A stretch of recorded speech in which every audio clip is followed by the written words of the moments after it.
warahmatullahi wabarakatuh. Semoga kita semua selalu dalam lindungan Allah Subhanahu wa taala. Perkenalkan, nama saya Agung Nugraha Adiputra, mahasiswa program Pascasarjana Institut Setiami. Di sini saya akan mempresentasikan melalui video ini sebagai nilai ujian tengah semester saya dengan dosen Bapak Dr. Taufan Moilamin. Dalam video ini, kali ini saya akan menjelaskan mengenai kepemimpinan efektif. Baik, sebagai pengantar, dapat krisis kepemimpinan terlihat dari banyaknya pertentangan dan ketidaksepahaman yang terjadi pada masyarakat. Semakin langka kepedulian pada kepentingan orang banyak dan lingkungan. Yang kedua, sulit mencari pemimpin yang memiliki kredibilitas yang tinggi, yang bertanggung jawab atas perbuatan dan janjinya. Dibutuhkan pemimpin yang mampu memimpin dengan gaya kepemimpinan masing-masing agar anggotanya dapat patuh dan melaksanakan yang diperintahkan. Pemimpin yang efektif harus mempunyai keberanian untuk mengambil keputusan dan memikul tanggung jawab. Tujuannya adalah yang pertama, menjelaskan pemimpin sebagai manajer. Yang kedua, menjelaskan kekuasaan dan kewenangan. Yang ketiga, menjelaskan basis kekuatan. Dan yang terakhir, menjelaskan kepemimpinan yang efektif. Pemimpin sebagai manajer, yaitu kemampuan pemimpin sebagai manajer ditetapkan oleh 4 kriteria. Yang pertama, mampu menentukan arah dan tujuan organisasi. Yang kedua, kemampuan mempertahankan dan mengembangkan organisasi dengan upaya mempertahankan organisasi dengan dilakukannya melalui fungsi manajemen seperti pengukuran penilaian, pengawasan, dan mempertimbangkan kebijakan. Yang ketiga, pimpinan pengelola akan memanfaatkan potensi dan sumber daya yang ada. Yang keempat, memanfaatkan otak kanan untuk melakukan imajinasi, kreativitas, dan emosi berpikir, sehingga otak kanan mampu melakukan analogi untuk leadership, sedangkan otak kiri untuk berpikir lebih rasional karena berhubungan dengan apa yang bisa dihitung dan melakukan kontrol. Kekuasaan dan kewenangan. Kekuasaan adalah kemampuan mempengaruhi orang lain, maka dimungkinkan setiap interaksi dan hubungan sosial organisasi melibatkan penggunaan kekuasaan. Kekuasaan melibatkan interaksi sosial antar beberapa pihak, lebih dari satu pihak. Wewenang adalah kekuasaan yang formal yang dimiliki oleh seseorang karena posisi yang dipegang ada dalam organisasi. Kekuasaan sangat berhubungan erat dengan wewenang, tetapi kedua konsep ini harus dibedakan. Kekuasaan melibatkan kekuatan dan paksaan, sedangkan wewenang bagian dari kekuasaan yang cakupannya sangat sempit. Jadi, jika seorang bawahan harus mematuhi perintah manajernya karena posisi manajer telah memberikan wewenang untuk memberi perintah secara yang sah. Unsur dalam wewenang yang pertama adalah wewenang ditanamkan pada posisi seseorang. Seseorang mempunyai wewenang karena posisi yang didudukinya, bukan karena karakteristik pribadinya. Yang kedua, wewenang diterima oleh bawahan. Individu pada posisi wewenang yang sah melaksanakan wewenang dan dipatuhi bawahan karena beliau memiliki hak yang sah. Dan yang ketiga, wewenang digunakan secara vertikal. Wewenang mengalir dari atas ke bawah mengikuti hierarki organisasi. Yang selanjutnya yaitu basis kekuasaan. Basis kekuasaan terdiri dari kekuasaan antar pribadi. Dan kekuasaan antar pribadi ini dibagi dua, yaitu kekuasaan struktural dan situasional. Yang kedua, kekuasaan pengambilan keputusan dan informasi. Kekuasaan antar pribadi yaitu yang pertama, kekuasaan legitimasi adalah kemampuan seseorang untuk mempengaruhi orang lain karena posisinya. Seorang yang tingkatannya lebih tinggi memiliki kekuasaan atas pihak yang berkedudukan lebih rendah. Misalnya, sesama manajer mempunyai kekuasaan legitimasi yang sederajat. Kesuksesan penggunaan kekuasaan legitimasi ini sangat dipengaruhi oleh bakat seseorang mengembangkan seni aplikasi kekuasaan tersebut.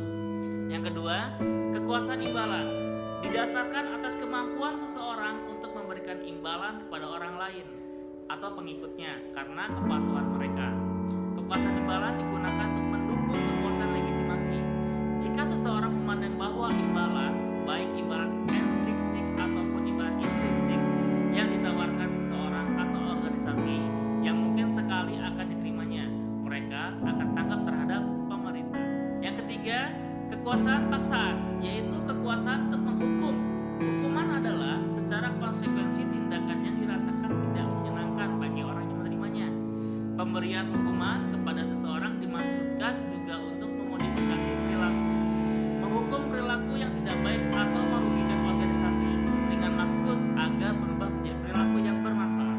Misalnya, para manajer yang menggunakan kekuasaan ini agar para pengikutnya patuh pada perintah karena takut pada konsekuensi tidak menyenangkan yang mungkin akan diterimanya. Yang keempat, kekuasaan ahli. Seseorang mempunyai kekuasaan ahli jika ia memiliki keahlian khusus yang dinilai tinggi. Misalnya, seseorang yang memiliki keahlian teknis, administratif, atau keahlian yang lainnya dinilai mempunyai kekuasaan, walaupun kedudukan mereka lebih rendah. Dan yang kelima, kekuasaan panutan. Banyak individu yang menyatukan diri dengan atau dipengaruhi oleh seseorang karena gaya kepribadian atau perilaku orang yang bersangkutan. Karisma orang yang bersangkutan adalah basis kekuasaan panutan. Seseorang yang berkarisma, contoh seperti manajer ahli, penyanyi, politikus, olahragawan yang dikagumi karena karakteristiknya. Kekuasaan struktural dan situasional, yaitu kekuasaan terutama ditentukan oleh struktur di dalam organisasi. Struktur organisasi dipandang sebagai mekanisme pengendalian yang mengatur organisasi. Dalam tatanan struktur organisasi, kebijakan pengambilan keputusan dialokasikan sebagai posisi. Kekuasaan struktur timbul karena sumber daya, pengambilan keputusan, dan informasi. Bentuk lain kekuasaan struktur timbul karena sumber daya, pengambilan keputusan, dan informasi. Sumber daya, seseorang ahli mengungkapkan bahwa kekuasaan struktur seseorang berasal dari yang pertama, penggunaan sumber daya informasi dan dukungan. Kedua, kemampuan memperoleh kerjasama untuk melakukan pekerjaan yang penting. Selanjutnya, kekuasaan pengambilan keputusan dan informasi. Kekuasaan pengambilan keputusan yaitu seseorang atau subunit yang memiliki kekuasaan dapat mempengaruhi jalannya proses pengembalian keputusan. Alternatif apa yang dapat dipilih dan kapan keputusannya diambil. Kekuasaan informasi memiliki akses atau jangkauan atas informasi yang relevan dan penting merupakan kekuasaan. Gambaran yang benar tentang kekuasaan seseorang tidak hanya disediakan oleh posisi orang yang bersangkutan, tetapi juga oleh penguasaan orang yang bersangkutan. Misalnya, seseorang akuntan dalam struktur organisasi umumnya tidak memiliki basis kekuasaan antar pribadi khusus yang kuat atau jelas dalam struktur organisasi, tetapi mereka memiliki kekuasaan karena mereka mengendalikan informasi yang penting. Selanjutnya yaitu kepemimpinan yang efektif. Mengatur orang terkadang sulit dan terkadang mudah untuk dilakukan karena orang yang diatur atau bawahan dan orang yang mengatur atau pimpinan atau manajer mempunyai pendapat, pengalaman, kematangan, jiwa, kemauan, dan kemampuan menghadapi situasi yang berbeda. Terdapat cara terbaik untuk mempengaruhi perilaku orang-orang. Gaya kepemimpinan yang efektif adalah kepemimpinan yang disesuaikan dengan tingkat kedewasaan bawahan yang akan dipengaruhi pemimpin. Ada pemimpinan yang cenderung berperilaku tegas atau mengarahkan seperti task direktif atau behavior, yaitu pimpinan yang selalu memberikan petunjuk kepada bawahan. Pemimpin seperti ini selalu menerapkan komunikasi satu arah dan menjelaskan bahwa hal-hal yang perlu dilakukan anggota staf serta bila mana, di mana, dan bagaimana cara pelaksanaannya. Selain itu, ada pimpinan yang cenderung berperilaku sportif atau hubungan supportive atau relation behavior, yaitu pimpinan yang selalu menerapkan komunikasi dua arah dengan memberikan dukungan socio-emosional atau socio-emosional support, sambaran psikologis atau semangat atau yang disebut psychological stroke, dan pemudahan perilaku atau fasilitasi behavior. Disimpulkan bahwa keberhasilan seseorang pemimpin adalah apabila dapat mengidentifikasikan tingkat kedewasaan individu atau kelompok bawahan dan menerapkan gaya kepemimpinan yang sesuai.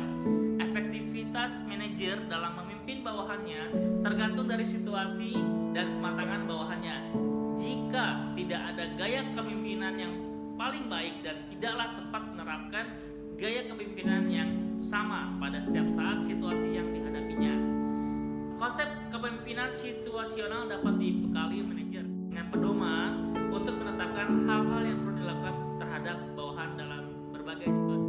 Baik, terima kasih. Itulah presentasi saya yang sebagai bahan dasar saya ujian tengah semester. Saya mohon like and subscribe-nya. Terima kasih. Mohon maaf apabila salah kata dan ucap saya, dan apabila ada kesalahan dalam materi saya mohon maaf. Terima kasih. Assalamualaikum warahmatullahi wabarakatuh.